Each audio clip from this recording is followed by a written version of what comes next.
దేశవ్యాప్తంగా వైద్య విద్య కోర్సుల్లో ప్రవేశాల కోసం నిర్వహించే నీట్ పరీక్ష ఇవాళ జరగనుంది. మధ్యాహ్నం 2 గంటల నుంచి సాయంత్రం 5:20 వరకు జరగనుంది. పరీక్షకు సంబంధించిన అన్ని ఏర్పాట్లను నేషనల్ టెస్టింగ్ ఏజెన్సీ పూర్తి చేసింది. ఇవాళ జరిగే ఈ పరీక్షకు 23,81,833 మంది విద్యార్థులు దరఖాస్తు చేసుకున్నారు.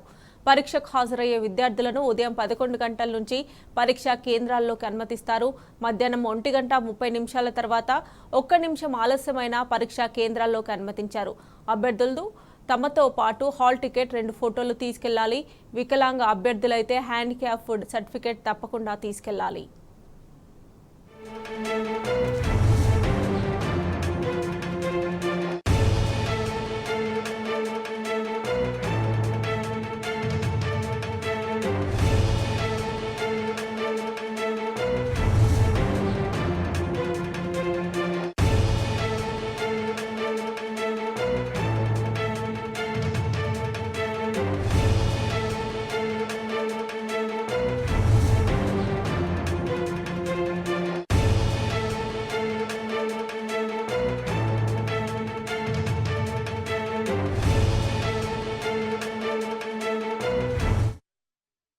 ఇక ఇదే అంశానికి సంబంధించి మరిన్ని డీటెయిల్స్ మా ప్రతినిధి రాజశేఖర్ అందజేస్తారు. రాజశేఖర్, ఎంబీబీఎస్ బీడీఎస్ కోర్సుల్లో ప్రవేశాలకు ఇవాళ నీట్ యూజీ పరీక్ష నిర్వహిస్తుంది.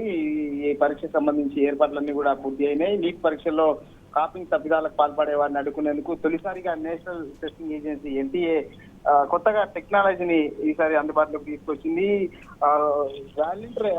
ఇన్విజిలేటరే కాకుండా ఈసారి టెక్నాలజీ ద్వారా, ఈ సాంకేతికత ద్వారా నీటిలో అక్రమాలను అడ్డుకట్ట వేసేందుకు తొలిసారిగా టెక్నాలజీని వాడుతున్నారు.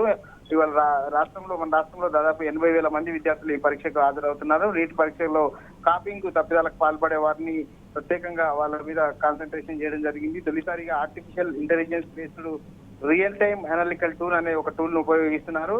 ఇది నిరంతరం CCTVల రికార్డులను ఆధారంగా ఇది పనిచేస్తుంది.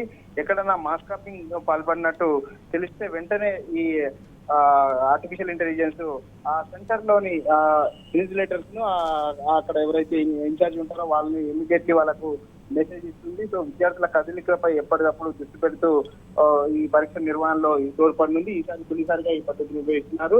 ఈ పరీక్షలకు సంబంధించి పెన్ను పేపర్ పద్ధతిలో, అంటే ఆన్లైన్ ఆఫ్లైన్ రెండు కూడా జరుగుతుంది. దేశవ్యాప్తంగా దాదాపు 23 లక్షల మంది రాష్ట్రంలో ఉన్నారు. ముఖ్యంగా మన తెలంగాణ రాష్ట్రంలో వచ్చి హైదరాబాద్, మేడ్చల్, మల్కాజ్గిరి, వరంగల్ లో మాత్రమే ఈ పరీక్ష కేంద్రాలను ఏర్పాటు చేసిన పరిస్థితి ఉంది. పరీక్ష రాసే అభ్యర్థులు హాల్ టికెట్ తో పాటు ఏదైనా ఒక ఐడెంటిటీ ప్రూఫ్ తీసుకొని రావాల్సి ఉంటుంది. ఫోన్లు, క్యాలిక్యులేటర్లు, ఇతర ఎలక్ట్రానిక్ గ్యాడ్జెట్స్ ఏవి కూడా అనుమతించరు. సో నీట్ లో యూజీ అర్హత సాధించిన విద్యార్థులందరికీ కూడా దేశవ్యాప్తంగా దాదాపు 706 కాలేజీలు ఉన్నాయి. అలాగే మన రాష్ట్రంలో కూడా దాదాపుగా ప్రతి జిల్లాలో సుమారుగా మెడికల్ కాలేజీ ఇప్పుడున్న పరిస్థితి ఉంది. ఈ నేపథ్యంలో వీళ్ళందరికీ కూడా ఈ కాలేజీల్లో ఈ అకాడమిక్ ఇయర్ కి సంబంధించి అడ్మిషన్లు ఇవ్వనున్నారు. అమత. Right Rajasekhar, thanks for updates.